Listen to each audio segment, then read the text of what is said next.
Stephanie, welcome to the Interviewist. Thank you so much for joining me. So I want to start off just with kind of big, broad context. Can you tell me about kind of your involvement with interviewing today? Sure. So I have been working in content marketing for about a decade now. Before that, I was a travel blogger, which wasn't exactly content marketing, but it was adjacent. And currently, I'm the director of content for a small SaaS company.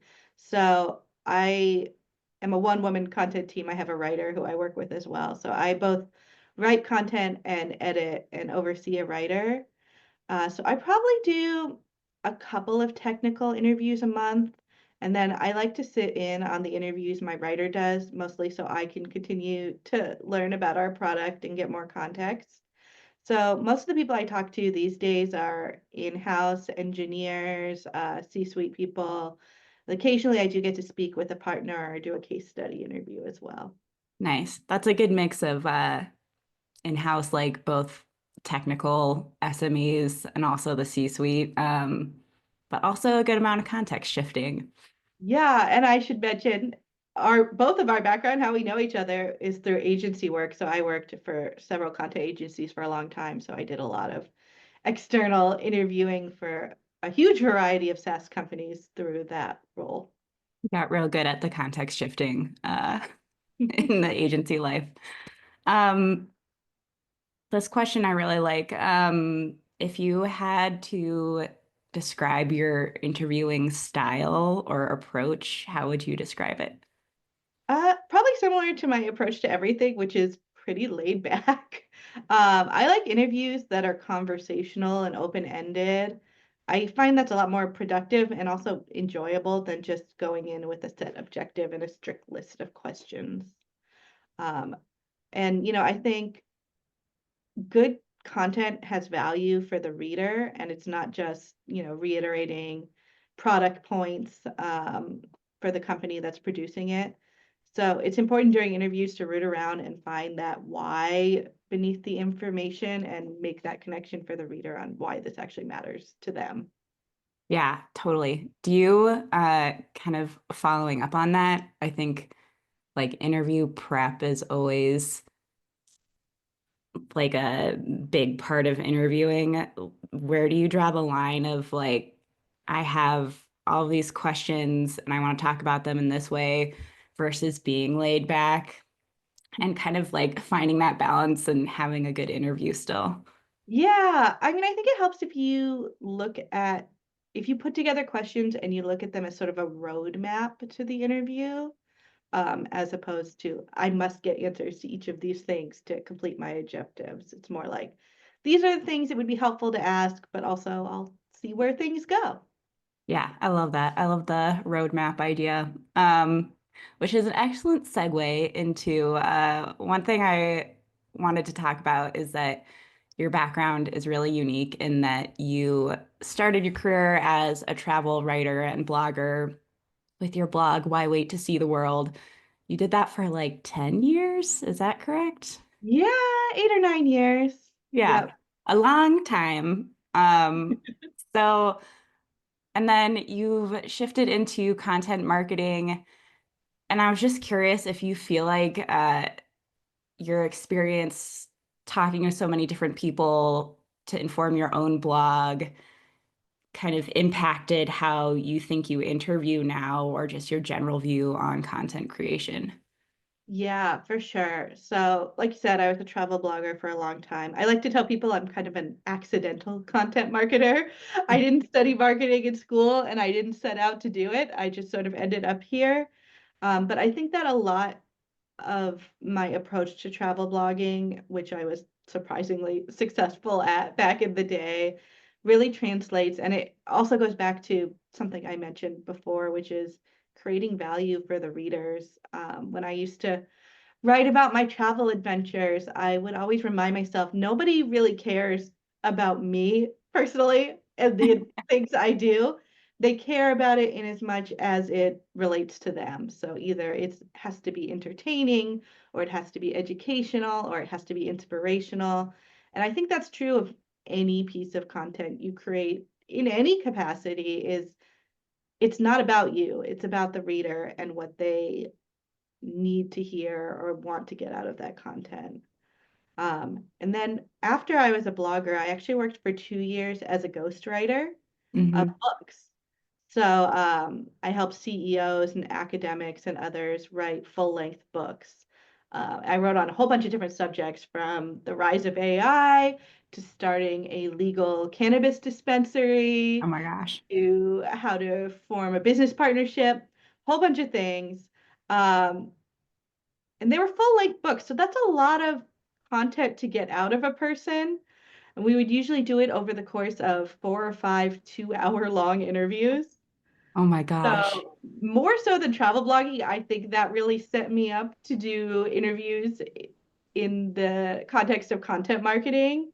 Um, I really had to start thinking about tactics for getting the most useful information out of a person and getting them to really spill their guts. And I think the biggest thing I learned from that is that everyone has something they're excited about. And if you can zero in on that passion, you can get people really talking and then they might actually say something interesting. Yes, I love that. I feel like I know those moments exactly. Like I feel like you can literally see people's eyes like light up a little bit when you hit that thing that they have some passionate thoughts about.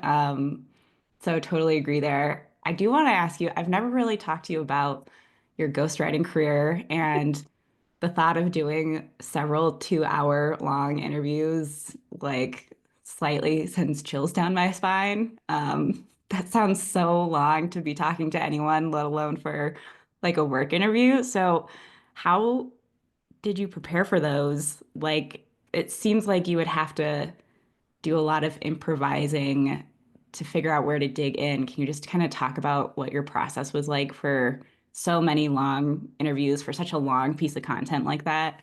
Yeah. So the way it worked with the company that I worked for is that someone else would work with the subject to create basically an outline of the book.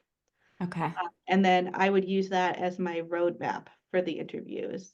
Oh, Uh, nice. so I would break it down into chunks. I'd be like, okay, today we're going to talk about chapter 2, how to open a bank account for your legal marijuana dispensary.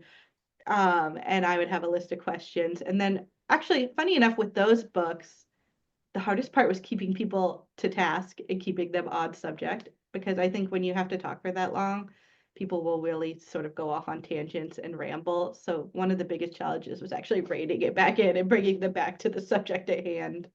Maybe Yes, that's a I tip for bet. people who want to write a book. I don't know. Well, I was just thinking too, I wonder if there's like some sort of like little bit of ego of like, this book is my thoughts, so I'm just gonna carry on whatever I think is popping into my head.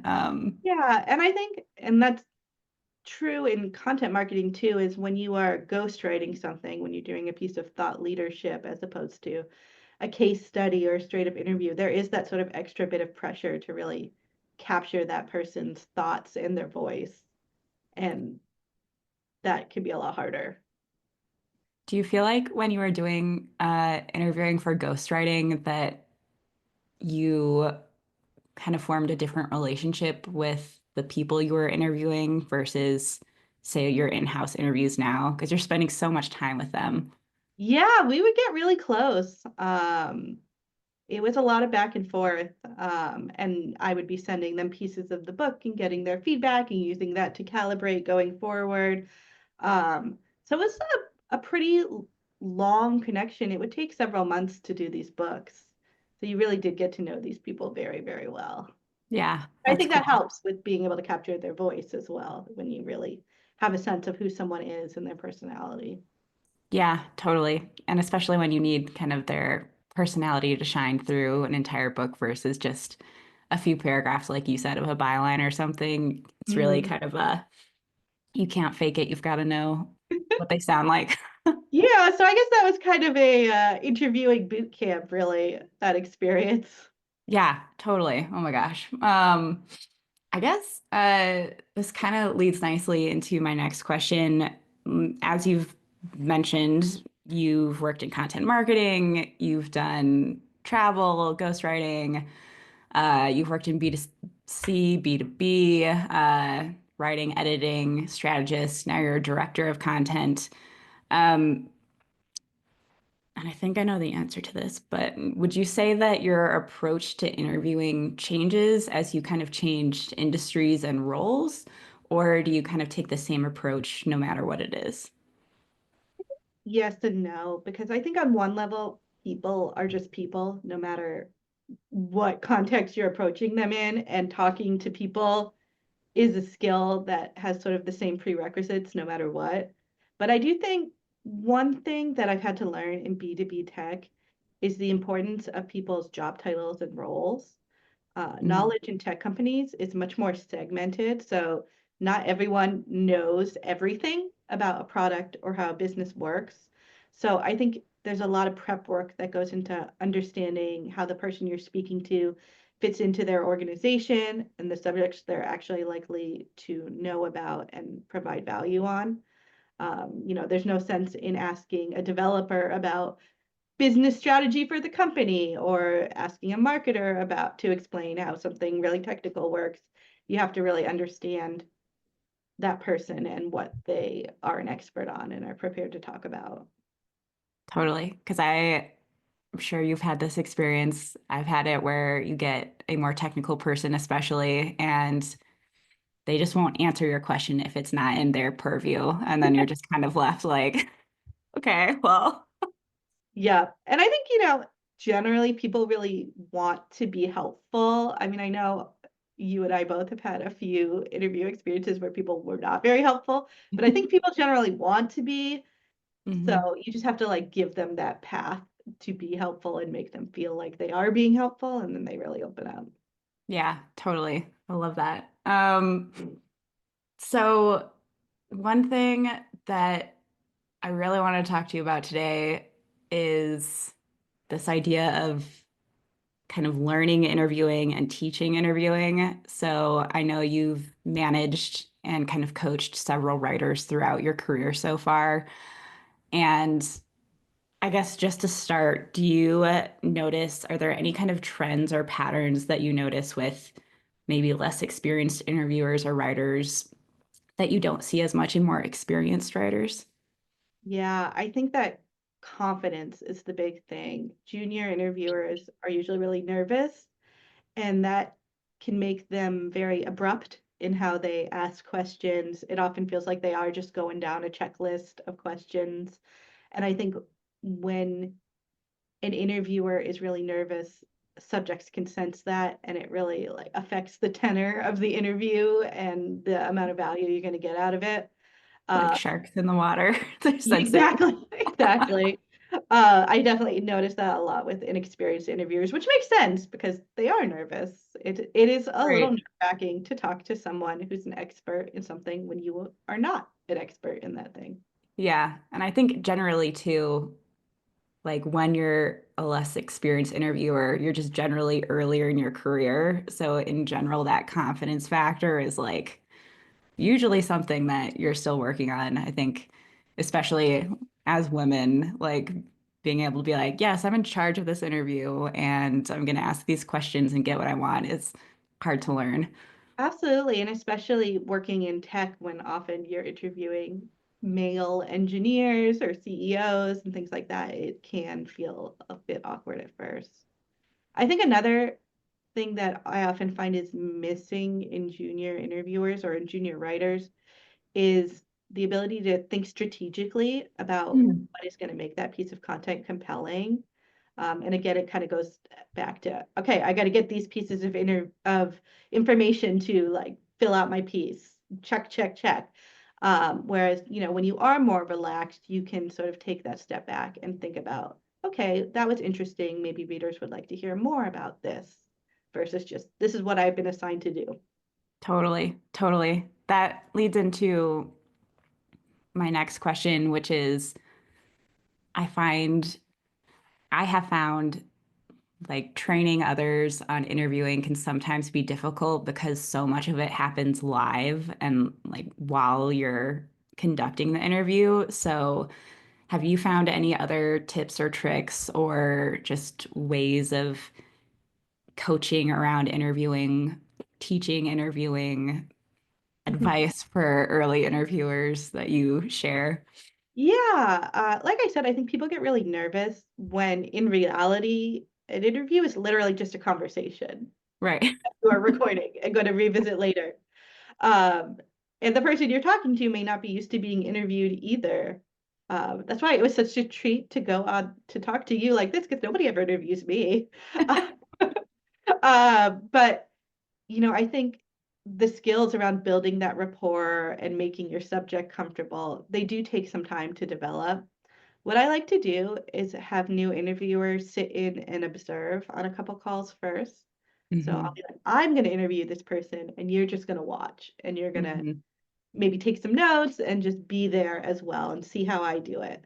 Then we'll have you run an interview, but I'll stay there and I'll be there as backup support in case you need me. And usually they don't, but if Yeah. somebody totally freezes or forgets to ask something important, it's useful to have that backup person there.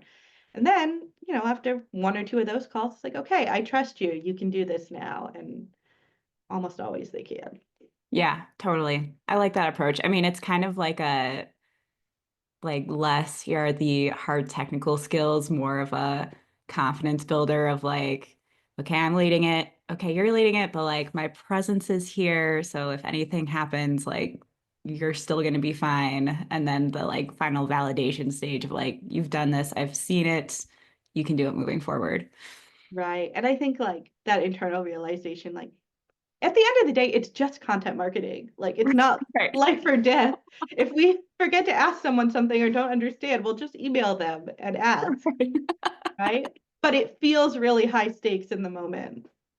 Totally. Yeah. I think that's a good thing to keep in mind always. It's just content marketing.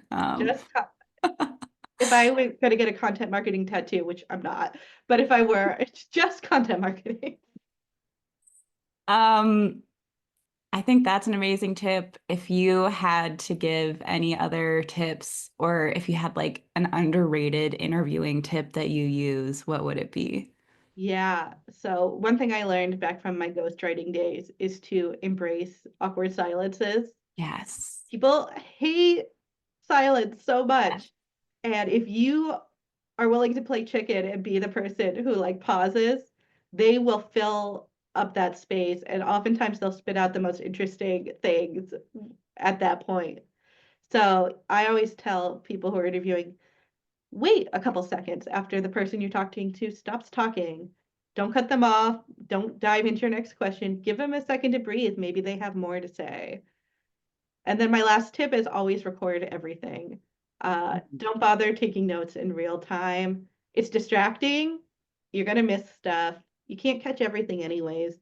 Just record and go back later. And I Ooh, actually have been really liking Fathom as a tool for doing that because it uses AI to synthesize all the main points and then it kind of creates a table of contents. So it's really easy to go back and look through your transcript. I was gonna say this almost feels like the like AI's use cases are a little all over the place right now, but to be an interviewing companion is kind of like a use case where I'm like, yes, this makes sense. This is great. Yes, I remember when I used to do subject matter interviews, I would print out the transcripts and then I would take a highlighter and I would physically highlight every important point, which is not a bad way to do it, but it is really time consuming. So if AI can like pick out those major points and sort through all the ums and ahs and all of that, so useful. Totally. Yeah. Also, now we don't have to have printers, so that's a That's bonus. true. Um, those are great tips. The awkward silence is also my favorite underrated tip. And I like to sometimes like pretend like I'm trying to unmute myself or something, and it takes a while, but like whatever you have to do to prolong the awkwardness, I feel like you said, that's when they say the most interesting things, ironically. The best tip. Yeah. Okay, I have a few kind of rapid fire questions to wrap up. One of them being, do you have a most memorable interview, one that sticks in your mind, and why is it so memorable? I was thinking about this because you sent this question ahead of time, and I really wanted to come up with like a cool story of an interview where they did something crazy, but I can't think of any. Um, One interview that I did was that was really neat when I worked in our last agency is it was a case study interview for one client, but it happened to be about another client of mine. Oh my gosh. And that was really fun because I actually understood both businesses and had like sort of that insider knowledge, and it made for a much stronger interview and a much stronger piece because oftentimes when you're doing a case study interview, you're like, okay, what does company B do? What is their deal? And you don't know it as intimately. So that was kind of nice to like really understand both companies. Yeah, that's amazing. And I feel like also helps with the confidence thing we were talking about earlier. It's like, I already know everything that you do. Like, let's just do this. Let's roll Yeah, into it. let's just get down to the gritty. Yes. I'm glad you don't have any other crazy or terrible interview memories I though. feel like after we hang up, I'm gonna be like, oh yeah, that one time that guy screamed at me or something, but no. Right. We'll just flip on Zoom again real quick and we'll stitch that in. Do you have any interviewing role models, muses, inspirations? This could be journalists, celebrities, just anyone whose interviewing style you really like. Will I be a suck up if I say you? I really appreciate how you are so thoughtful and comprehensive in how you approach interviewing and the fact that you are even running a series like this. I think for a Um, lot of people, interviewing is just like a detail of their job that they don't really think about so well. So I really love that you're doing this. Another person who comes to mind is an ex-colleague of ours, Goran Merkovic. He does mm, these really great interviews for this podcast, plugin.fm, and he interviews content marketers, and he's really, really good at it. Lauren is a highly talented content marketer in general. Yeah, Maybe we'll get him on here he eventually. would be great for this. Amazing. I am very flattered. Thank you. I will keep this in the recording. But anything else just from our conversation come to mind? Any other thoughts about interviewing, things you wish junior interviewers knew, et cetera, et cetera? I mean, and this is maybe a little broken record-y, but like I think at the basis of content marketing, the basis of business in general, it's just people talking to people in different formats.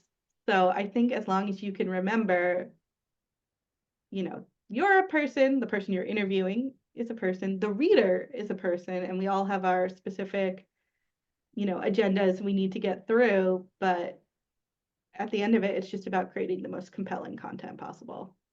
Yeah, I love that. So moral of the story, relax, have a conversation. It's content marketing. Very cool. Nobody's gonna die. No one's gonna die. This is not rocket science. We'll be No, okay. Awesome. Well, Stephanie, thank you so much for joining me for this thank you for interview. It having me. was great to hear your thoughts. And yeah.